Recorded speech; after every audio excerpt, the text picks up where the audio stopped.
Obra de Dios, danos tu amor, al cuidado de una madre pura, inmaculada, Virgen María.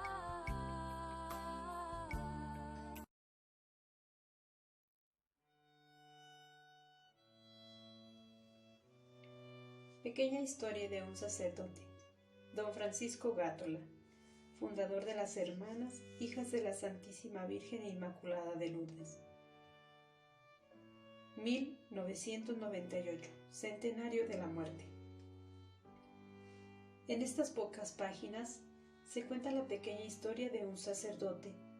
Después de leerlas y releerlas, he de decir que el adjetivo pequeña se refiere a las pocas páginas, no a la historia que narran. La historia de una criatura humana, aunque sea la más humilde, jamás puede ser una pequeña historia, una historia de poco valor.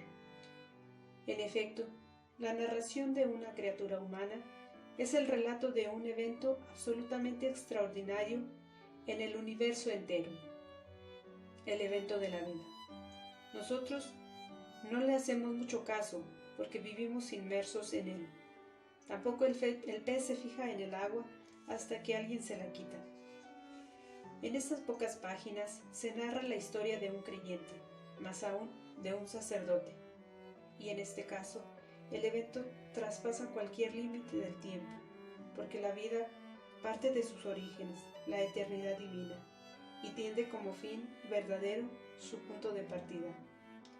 ¡Qué grandiosidad en la historia de una criatura humana, aunque solo sea la más humilde! En estas pocas y fluidas páginas se narra la historia de un sacerdote. ¿Quién es un sacerdote para la gente común, aunque ritualmente bautizada? Es una persona sola, porque no tiene ni mujer ni hijos. Si se le considera separado de Cristo, de cuya misión es continuador, o si por desgracia fuera el mismo sacerdote quien prescindiera de Cristo, entonces sí tendríamos ante nosotros a una persona solitaria, extraña e incomprensible. Quien lea las páginas de este libro, en modo alguno encomiásticas o panegeristas, encontrará con agrado a un sacerdote de verdad, es decir, a un sacerdote que vive en la esfera de lo sagrado, que piensa y ama según dimensiones y tensiones desconocidas para quien no es sacerdote. Don Francisco Gátola, el sacerdote de estas páginas, es claramente un llamado por Cristo a continuar la misión. Siempre será criatura humana, simple y asequible a todo, pero no estará nunca solo, no conocerá nunca la soledad, porque su corazón alimentado por la llama de Cristo estará siempre totalmente ocupado y preocupado por la masa de los creyentes y de los no creyentes. Hará siempre suyas las palabras de Jesús: tengo compasión de estas ovejas que andan errando sin pastor. Sin embargo, precisamente porque el amor de Cristo ha hecho de él el sacerdote de todos, don Francisco se da cuenta de la propia poquedad e insuficiencia frente a tantas y tan graves necesidades del rebaño. Se puede decir que él, en sentido muy positivo, hace experiencia de soledad. La misteriosa providencia de Dios aprovecha este sentimiento profundo para inspirarle en el silencio de la oración. En Lourdes, una familia de mujeres consagradas que se dediquen a multiplicar lo que el pobre don Francisco por sí solo no puede hacer por las necesidades del rebaño de Cristo. Así nace el Instituto de las Hermanas Hijas de la Santísima Virgen Inmaculada de Lourdes. Han pasado 100 años desde la muerte de don Francisco, pero él continúa prodigándose material y espiritualmente por las necesidades de tantos indigentes a través de las obras de sus amadísimas hijas, las Inmaculatinas, de Masalubrense, como se les llama comúnmente. Ellas quieren recordar el centenario también con este opúsculo que pretende hacer conocer el venerado fundador a un público más amplio. Creemos y esperamos que su deseo se convierta en realidad. La obrita me parece suficientemente popular y fluida, una lectura fácil y no pesada. Pensamos que quien la lea a fondo, dirá, este santo sacerdote merece una historia un poco menos pequeña. Padre Luigi Dalla Via. Roma, fiesta de la Ascensión del Señor, 1998. Francisco crece mirando a María. Una planta de Dios. En Sicilia, entre Yarre y Formazzo, hacia el Etna, está el famoso castaño de los 100 caballeros. Es un castaño enorme en edad y dimensiones, que en siglos pasados protegió de un aguacero a 100 caballos con sus respectivos caballeros, todos juntos a cubierto bajo su copa. Pues bien, nunca dejan de ir allá los admiradores de este portento de la naturaleza. Si ustedes tuvieran la oportunidad de ir, estoy seguro que no se lo perderían. Pero ustedes que son admiradores verdaderos y sensibles de la flora, del buen grado se detienen para admirar hasta un arbolillo común, que para ustedes, amadores auténticos, de ningún modo es común, porque saben admirar toda su encantadora belleza y su admirable constitución. Con un salto quizá no muy fácil, pasamos ahora al mundo de la santidad cristiana. ¿Quién admira a un Benito de Norcia, a un Francisco de Asís, a un Ignacio de Loyola, a un cura de Ars, a un Don Bosco, a una Clara de Asís, a una Teresa de Ávila? Son árboles portentosos de santidad. Sin embargo, quien tenga el don de una vista aguda, que le permite ver y gustar la santidad, no deja de detenerse con mucho más interés ante cada árbol de la santidad cristiana, porque lo que es revelación de Dios es siempre grande en la variedad de estos árboles.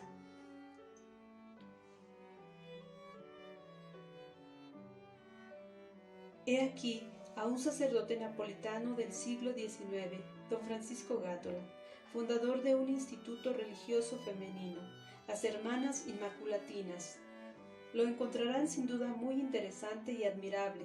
Es una de aquellas personas de las que decía el profeta Isaías, que serían llamadas planta de Dios para gloria suya. Ni rico ni pobre. Francisco Gátola, nuestro futuro don Francisco, nace en Nápoles el 19 de septiembre de 1822. Sus padres son Ciro y Ana María Palumbo. Habitan en la calle de los Calcetari, en San Pietro Mártire número 22. Se trata de una familia piadosa, como lo puede ser una familia napolitana.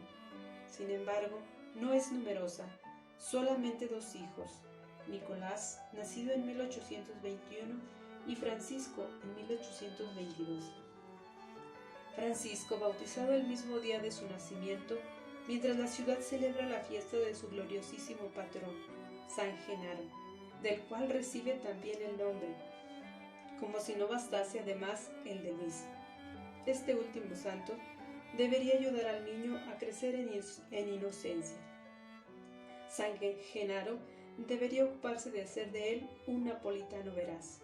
El santo de Asís debería de darle un corazón capaz de amar a todos, también a los lobos, e incluso convertirlos. ¿En qué clase de familia nacía nuestro Francisco? En una familia ni pobre ni rica, ni plebeya ni noble, una familia económicamente acomodada y cristianamente honesta. De tantos santos de tiempos pasados, los biógrafos escribieron que eran hijos de padres pobres pero honestos. Los padres de Francisco fueron honestos a toda prueba, mas no pobres. Su padre Ciro, nativo de Casale de Fornachella, sección de Vicuecuense, no lejos de Massalubense, todavía muy joven, había puesto su inteligencia al servicio del comercio y rápido había dado a entender que ciertamente no moriría en un petate. Aún le fueron mejor las cosas cuando siempre de joven se trasladó a Nápoles. Si mañana Francisco se hiciera sacerdote, ninguno podría decir que había tomado este camino por el lustro del linaje, pues no pertenecía a familia noble. Tampoco podrían decir que se había hecho sacerdote para tener con qué comer, pues no era de familia pobre. Por otro lado, la historia demuestra ampliamente que Dios ha elegido óptimos sacerdotes entre gente pobre y entre gente blasonada, como también los ha elegido entre familias acomodadas. Tal es el caso de Francisco Genaro Luis. El presagio de don Plácido. La mamá del pequeño Francisco no es mujer de mucha salud, pero tampoco el mimadísimo Francisquito deja de dar preocupaciones. El señor Ciro pone remedio recurriendo a una robusta nodriza napolitana que amamante al niño y le preste todos los servicios necesarios. No es por esto la señora Ana María a renunciar a cuidar de su hijo. Al contrario, lo tiene continuamente sobre su regazo. El regazo de una madre tiene una misteriosa irradiación que marca profundamente el porvenir de los hijos. Es la síntesis del corazón y de la mente, la cátedra sagrada de las enseñanzas maternas hechas de palabras y ejemplos. En aquel tiempo, como casi siempre, había en Nápoles un sacerdote con fama de santidad, don Plácido Báquer. Estaba en la iglesia del Gesù Vecchio y atraía como imán a la gente, sobre todo con su ardiente devoción a la Inmaculada, cuyo dogma sería proclamado solo en 1854 por el gran pontífice Pío IX. Para muchísimos napolitanos, la Virgen había llegado a ser la Inmaculada de don Plácido. También la nodriza del pequeño Francisco, aunque confiada en los propios recursos, no dejó de ir con el niño a ver a don Plácido para pedirle una bendición en nombre de su Inmaculada. El santo sacerdote sonríe al niño como sonríen los curas santos, le pellizca delicadamente la mejilla y lo bendice, añadiendo palabras de feliz presagio. No solo crecería sano, sino que también llegaría a ser sacerdote. ¿Qué más se puede pedir? El presagio hizo feliz al señor Ciro y a doña Ana María. Además de ser buenos cristianos, también eran capaces de razonar, cosa por desgracia no muy frecuente. ¿Dios lo llamaría a ser sacerdote? Quiere decir que Dios tendría buenos motivos. Muy buen negocio, pues para el señor Ciro, negociante inteligente, demasiado bueno Dios con nosotros, para doña Ana María, mujer de gran piedad, auténtica y no beata. Dando tiempo al tiempo. Poco a poco la nodriza iba siendo menos necesaria para el pequeño Francisco, que crecía sano y prometía mucho. Llega la edad escolar, pero falta una escuela en la que se pueda confiar. Tiempos difíciles aquellos, suponiendo que los haya fáciles. Tiempos de revueltas, de rebeliones, de carbonarios de diverso tipo, de agitadores manifiestos y sobre todo solapados de escaramuzas entre ejércitos opuestos y de batallas famosas, de manifestaciones de plaza, de reyes destronados y vueltos a poner en el trono, o mandados a retiro para siempre. Los nombres más sonados de la independencia italiana estaban subiendo bigotudos y arrogantes al escenario para remendar los jirones de Italia con el hilo no siempre escondido de las logias masónicas, visceralmente anticlericales y anticristianas.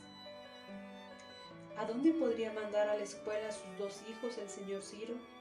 Él ciertamente no es un reaccionario ni un antiborbónico, es una negociante serio que quiere una escuela seria. He aquí que por fin la encuentra.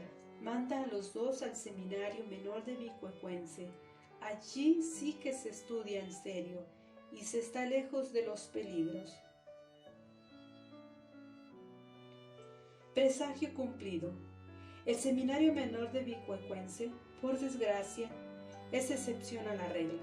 Ya el hecho mismo de que acoja a un niño de poco menos de 7 años, como nuestro Francisco, algo dice.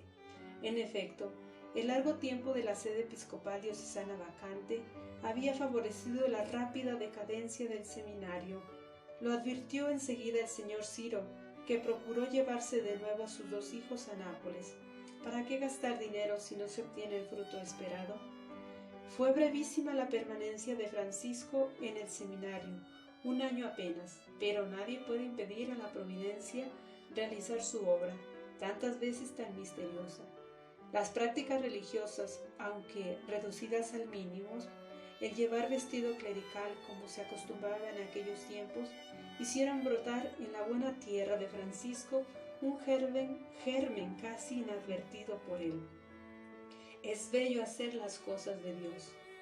En Nápoles, el niño es atraído rápidamente por un santo sacerdote, precisamente don Plácido, el de la Inmaculada. En cuanto a formación espiritual, un cura santo es eficacísimo seminario ambulante, donde hay la llama divina que en términos técnicos dice vocación sagrada, él la hace crecer y afirmarse.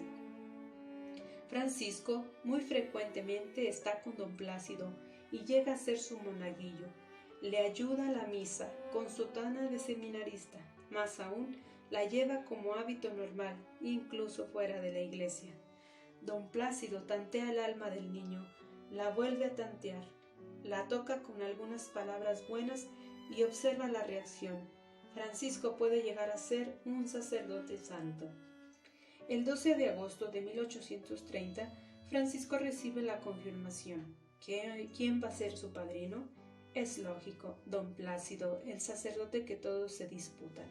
Solo que esta vez él es quien se disputa a Francisco, cuyo maestro y padre espiritual ha llegado a ser. Se puede esperar mucho de este chiquillo inteligente y bueno. Ha entrado en el seminario, ¿lo sabías? Aquí en Nápoles. No todos lo supieron inmediatamente, pero todos lo imaginaban. Francisco llevaba escrita en los ojos la llamada de Dios. Entró en el seminario el 19 de julio de 1836. Era un muchacho bien plantado, con un gran sueño en el corazón, llegar a ser sacerdote. Era rector del seminario de Nápoles, Monseñor Miguel Sabarés, definido como hombre justo y severo. Buenas manos, pues, para empuñar el timón de una nave briosa en aguas difíciles. El señor Ciro, como era entonces costumbre, proveyó inmediatamente con orgullo no disimulado a asegurar el llamado patrimonio sacro, exigido para el sustento de los clérigos. El seminarista Francisco Gátola, después del rodaje con don Plácido, arranca velozmente y no se detendrá.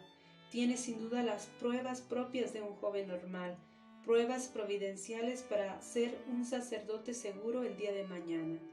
Para el año 1839-1840 se propone un programa de vida riguroso, lo vive con fidelidad hasta el fin, más aún le marca el ritmo de marcha para los años siguientes. El 22 de diciembre de 1839 recibe la tonsura, es decir, entra definitivamente en la línea de llegada, ciertamente larga y ardua. Por eso aquel programa de vida era del todo necesario.